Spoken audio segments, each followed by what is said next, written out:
Seit dem Theologiestudium, es gibt eigentlich so ein bisschen, ich bin immer ein bisschen zwei Positionen begegnet. Die einen haben immer gesagt, du musst das geistliche Bibellesen vom akademischen unterscheiden. Wenn halt wissenschaftlich schaffst, dann ist das der Text in Gegenstand. Du musst aber schauen, dass auch ab und zu die Bibel einfach geistlich für dich liest. Und der Ansatz hat mich überhaupt nicht überzeugt.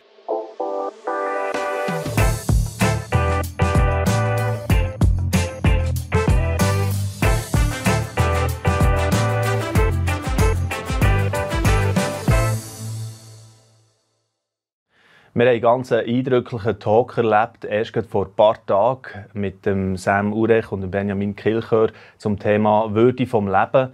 Ist dort hier wirklich tief gegangen, kann ich nur empfehlen, dort nochmal reinzuschauen und die beiden schon ein bisschen kennenzulernen. Heute gehen wir jetzt in ein anderes Thema rein, das wir natürlich dort auch gestreift haben, nämlich dass das Wort von Gott erlebbar sein kann und wie dass man dort kann, ja, das auch als Kompass sozusagen, eine Hilfe im Leben erleben. Und der Benjamin Kilchör, der natürlich sehr viel bereits über Jahre die Bibel hinten und vorne studiert hat und als Professor an der STH Basel auch immer wieder doziert, hat auch einen Kanal dazu, wo er fortlaufendes Bibelstudium anbietet, Lectio Continua. Also nicht so, dass die Leute davonlaufen, sondern fortlaufend im Sinne von, also man geht richtig rein in die Themen und sehr in kleinen Häppchen.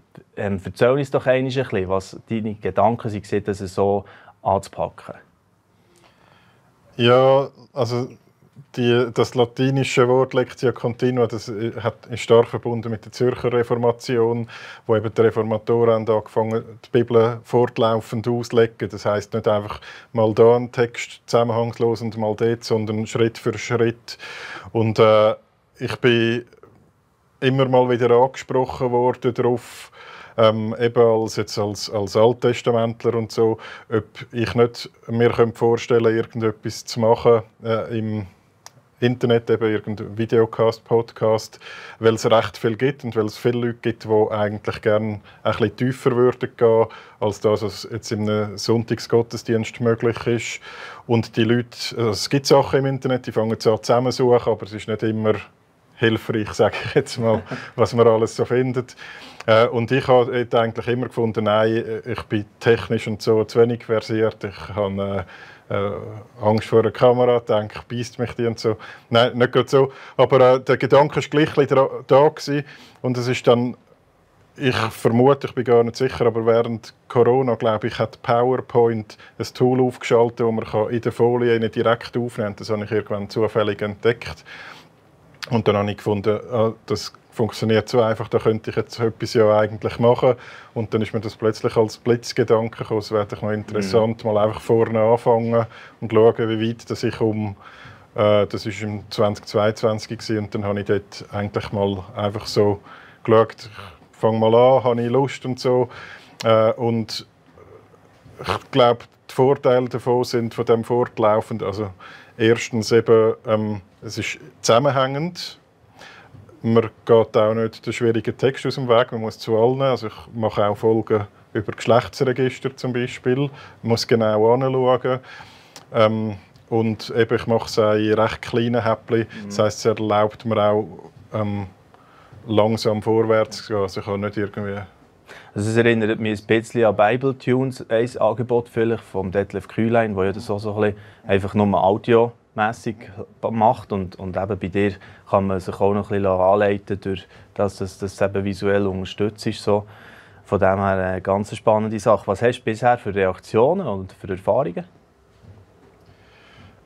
Also zuerst mal habe ich, so in den ersten paar Monaten habe ich gemerkt, wie hart es ist, wirklich aufzubauen, dass Leute zuschauen. Ich habe schon, also es ist mir bewusst, dass es nicht so einfach ist, aber ich habe jetzt doch ein gewisses Netzwerk, sage ich mal, durch das ich jetzt schon ein paar Jahre eben Professor für Altes Testament bin und habe gedacht, ja mal so auf 100 Abonnenten, so bin ich wahrscheinlich schnell und nachher wird es dann streng, aber sogar das ist schon schwierig gewesen. Und ist dann erst, also IDEA Deutschland ist darauf aufmerksam geworden, die haben nach 3-4 Monaten einen Bericht gemacht und dann ist es dann so ein bisschen losgegangen. Aber was ich feststelle, ist, dass es für eine relativ kleine Anzahl von Klickzahlen und Abonnentenzahlen. Ich werde sehr häufig darauf angesprochen, auch schon, wenn ich irgendwo in Deutschland war oder so. Es gibt recht viele, die es schauen, halt vielleicht jetzt, also eine kleine Schar, die es fortlaufend schaut und ich auch Rückmeldung bekomme, dass wenn sie kommen, dann schauen sie es. Aber halt viele auch, die punktuell sich Sachen rauspicken. Und die meisten Rückmeldungen, die ich habe, nicht alle, aber viele, sind halt Leute, die es selber in der Gemeindearbeit weiterverwenden. Also ich habe schon gehört, und zwar reformierte Pfarrer, Pfarrerinnen, freikirchlichen Kontext, wo es Predigtserien wie sagt man, angeregt hat. Oder eine Pfarrerin, Reformierte, die mir mal geschrieben hat, sie hätte mit der Bibelwoche gemacht. Oder ein Pfarrer, der mir mal geschrieben hat, von der einen Volk PowerPoint-Folie haben, weil er sie in der Erwachsenenbildung brauchen und so. Und das hat mich auch immer wieder motiviert, wenn ich mich gefragt, lohnt sich der ganze Aufwand. Feststellen halt, das eine ist, dass es ich mache und wie viel das mir jetzt direkt zuschauen. Aber wenn es eben auch hilfreich und anregend ist für Gemeindearbeit, dann glaube ich, dann verstreut sich es auch mehr als das. Ja, du hast mir schon gesagt, dass es jetzt auch auf eine andere Ebene kommt oder auf einen anderen Kanal, weil der Bibellesebund wie das jetzt auch bei sich ins Programm hineinnehmen und das hoffentlich auch noch mehr Reichweite gibt. Je nachdem gibt es aber noch Multiplikation über LiveNet auch noch, sind wir schon ein bisschen am Diskutieren. Aber ich finde es sehr wertvoll, so mal reinzuschauen. Ich nehme an, Sam Urech, der enger Freund ist ja, von Benjamin, du hast auch schon reingeschaut. Ja, klar. Ja. Ich habe es abonniert. Das ist der einzige Kanal, wo mir eine Meldung machen darf, wenn ein neues Video kommt. Ah, ja. Nicht einmal FC Carl Zeiss Jena. Genau, da kommt die Meldung. Ja. Ja, ich habe auch schon einige durchgeschafft, noch nicht alle. Aber ja, ich kann die Webseite ihm helfen bei der Webseite, darf man schon sagen, oder? Ja. Sonst ist es jetzt spät, habe ich gesagt. Ihm helfen bei der Webseite und dort haben wir das ja integriert. Und durch das haben auch Leute gesehen, dass ich die Webseite gemacht habe und sind auf mich zugekommen. Jetzt zwei sehr einflussreiche Theologen im Land, wo mir haben gesagt haben, sie schauen jede Folge. Und das ist schon eben das, was er sagt, dass sich das dann verteilt und das ist schon sehr cool. Ja. Ja. Du selber bist ja auch theologisch wieder interessiert, oder? Und machst auch einen Podcast, also noch nicht so lang, aber «Belämmert» nennt ihr das, gell? Der Podcast mit dem Danny Gassmann zusammen, wo der auch theologisch in die Themen hineingeht, aber natürlich dann auch nicht so systematisch strukturiert, wie es jetzt hier der Fall ist, oder? Ja, es ist für mich noch wichtig, das zu unterscheiden. Also Theologie ist eigentlich für mich ist alles. Also kann man sagen, der Glaube ist alles. Aber das, was er macht, ist natürlich wirklich Theologie. Also er nimmt die Bibelstellen auseinander und erklärt die Bibelstellen. Und kommt natürlich mit einem ganz anderen theologischen Wissen, auch kirchengeschichtlichen Wissen und so weiter. Also er geht ganz anders daran an. Wir erzählen aus unserem Glauben. Natürlich diskutieren wir über theologische Themen diskutieren, das ist klar. Aber es kommt ein bisschen von einem anderen Ansatz. Wir sind keine Theologen, er ist theologische Ikone. Wenn man so wenn man so eine Ikone ist, eben so viel weiss über die Bibel und die verschiedensten Geschichten drin, auch biblische, historische Sachen. Wie ist das eigentlich noch selber, das immer wieder auch sein Herz sozusagen zu berühren? Also, ich weiss nicht, ich bin selber auch mehr so ein Generalist und einfach ein Hobbytheologe, würde ich das eher nennen. Wie ist das für dich, Benjamin? Ja, also ich kann mich erinnern, seit dem Theologiestudium, es gibt eigentlich so ein bisschen, ich bin immer ein bisschen zwei Positionen begegnet. Die einen haben immer gesagt, du musst das geistliche Bibellesen vom akademischen unterscheiden. Wenn halt wissenschaftlich schaffst, dann ist das der Text in Gegenstand. Und du musst aber schauen, dass auch ab und zu die Bibel einfach geistlich für dich lesest. Und der Ansatz hat mich überhaupt nicht überzeugt. Das ist bei mir, also ich glaube, voll integriert. Ich will nicht für die wissenschaftliche Arbeit das Geistliche sozusagen ausklammern und ich will auch nicht für die geistliche Lektüre mein Wissen, das ich mitnehme, ausklammern. Natürlich, ich lese die Bibel auch, lesen, ohne dass ich noch 3 Kommentare lese, einfach lesen, aber trotzdem fließt mein Fachwissen ein. Und jetzt gerade Lectio Continua, glaube ich, wenn ich nicht die Erfahrung würde machen, dass ich selber wahrscheinlich am meisten gewinnen davon. Also ständig neue Entdeckungen machen. Ich denke, manchmal, wenn man so etwas schaut, denkt man, der weiß schon, was er in 5 Folgen macht, aber manchmal mache ich etwas. Ich habe schon gedacht, ich müsste eigentlich eine alte Folge wieder neu aufnehmen, nachdem ich das entdeckt habe. Und gerade weil ich selber viel gewinne, und zwar nicht nur einfach Wissen vom Verständnis, sondern es geht dort wirklich um die existenziellen Grundfragen des Menschen. Ich bin jetzt habe jetzt die ersten 11 Kapitel ungefähr abgeschlossen vom 1. Mosebuch, wo so viel mir auch helfen, Gegenwart auch zu interpretieren, Sachen zu verstehen, einzuordnen, dass ich eigentlich nach wie vor sehr gerne mit der Bibel arbeite und auch den Eindruck habe, dass es mich selber auch prägt und weiterbringt. Vielleicht ist euch auch schon aufgefallen, dass auf diesem YouTube-Kanal keine Werbung läuft. Das hier ist die einzige Werbeunterbrechung. Mit unseren Social-Media-Plattformen generieren wir keine Einnahmen. Darum sind wir auf Spenden angewiesen. Herzlichen Dank, dass ihr uns finanziell unterstützt und es so möglich macht, dass noch mehr Menschen im Glauben ermutigt werden und Orientierung finden zu aktuellen Themen. Unten in der Infobox findet ihr alle Informationen zu den Spendenmöglichkeiten. Jetzt wünsche ich euch weiterhin viel wertvolle Impulse mit diesem Video hier und den weiteren Videos auf diesem Kanal. So ein vielleicht ein bisschen eine andere Thematik, aber das beschäftigt mich stark, weil ich merke, hey, da ist eine grosse Diskussion, ich will nicht sagen, fast ein Kampf im Gang um die Art und Weise, wie man eben mit der Bibel und dem Wort von Gott umgeht. Wie beobachtest du das? Also ein bisschen die Strömungen, sagen wir mal. Wir haben eine Serie gemacht über wir glauben an den Glauben irgendwie nicht mehr. Oder ja, sehr viele unterschiedliche theologische Richtungen. Ja, es hat halt, also ich muss jetzt aufpassen, dass ich zu weit aushole. Es hat natürlich mit ganz grösseren Fragen zu tun, wie sich die Menschheitszivilisation entwickelt hat in den letzten Jahrhunderten mit der Aufklärung und so weiter, auch mit den technischen Errungenschaften, dass sich das Weltbild, glaube ich, auch von Christen, auch, ich würde sagen sogar auch von evangelikalen Christen, stark verändert hat und ich würde mal sagen technisiert hat, also dass man fast die Welt wie eine Maschine wahrnimmt, die so nach Gesetz funktioniert und Zeugs und Sachen, und das schafft wie eine Distanz zu der Bedeutung des biblischen Text. Und das hat halt dazu geführt, dass es auch wissenschaftliche Methoden gibt, wo man den Text fast so nimmt wie irgendetwas, wo man seziert. Also in dieser Zeit hat man ja auch angefangen, Körper sezieren und so weiter, auseinander nimmt, verteilt und so weiter, und wo man irgendwie in Gefahr ist, den Geist vom Ganzen zu verlieren. Also man sieht nur noch die vielen Stimmen, die in der Bibel sind. Das ist über lange Zeit entstanden mit ganz vielen Leuten, die daran gearbeitet haben.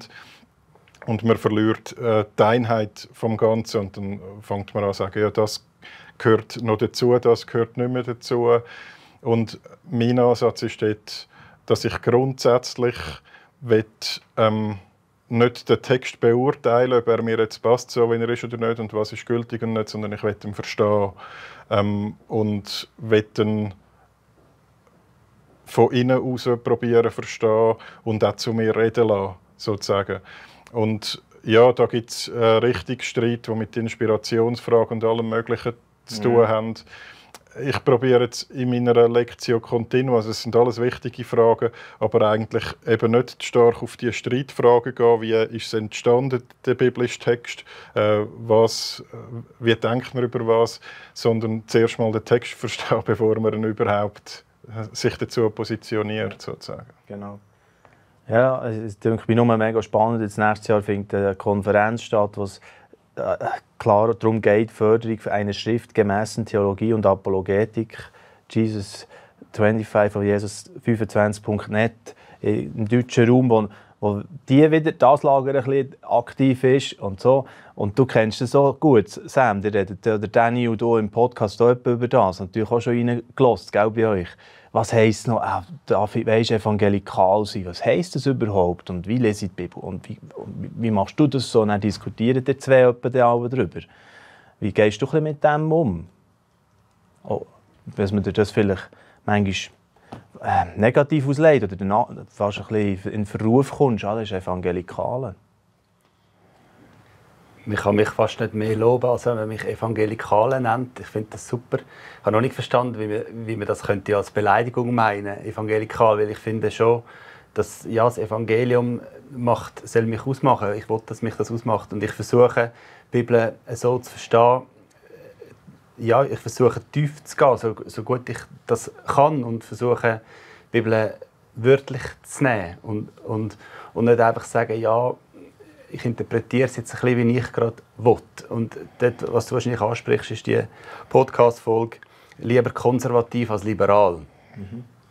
Und ja, das ist so, aber natürlich ist es auch heikel, wenn man einfach konservativ möchte sein, weil man das jetzt cool findet und man möchte gerne anders sein oder radikaler und strenger und so, dann glaube ich, ist es auch nicht unbedingt zielführend.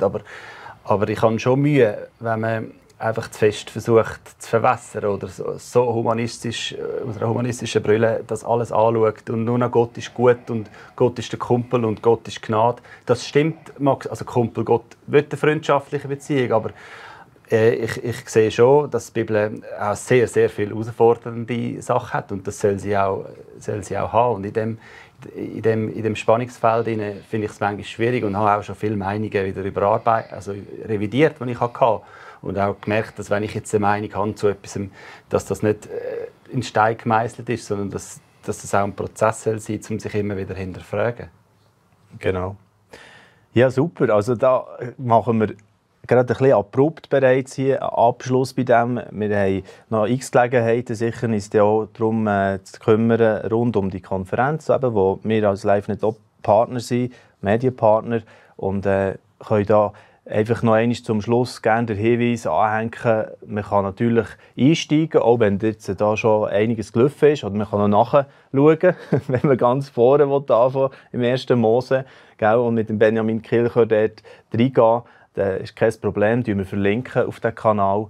Und, also du machst weiter das Alte Testament sowieso, du als Alttestamentler, oder dann sowieso die ganze Bibel, oder weißt du das schon? Ja, also ich meine, ich habe jetzt in 2,5 Jahren habe ich 11 Kapitel geschafft. Die ganze Bibel finde ich jetzt... Nicht viel Prognosen machen. Müsste ich noch den Jungbrunnen entdecken vorher.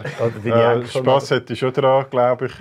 Aber ja, jetzt muss ich mal... Also jetzt gehe ich dann mal in die Abrahamsgeschichte und im Moment habe ich einmal keine Ermüdungserscheinungen.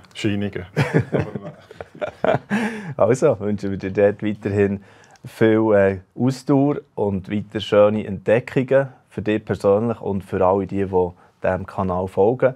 Merci vielmals für euer Interesse an diesem heutigen Thema. Und eben fortlaufendes Bibelstudium kann man mal reinschauen. Und ich habe schon ein bisschen reingeschaut, nicht so lange, aber es ist spannend. Es ist nicht so, dass man davonlaufen will, für das Wortspiel noch mal aufzugreifen. Genau. Mitten in Bern, direkt am Bahnhof, ist LiveNet, täglich ein Impulsgeber für die Schweiz. Mit unserer Medien- und Beratungsarbeit setzen wir gezielt Impulse, die das Leben nachhaltig verändern. Lasst uns zusammen in der Schweiz und darüber hinaus einen Unterschied machen.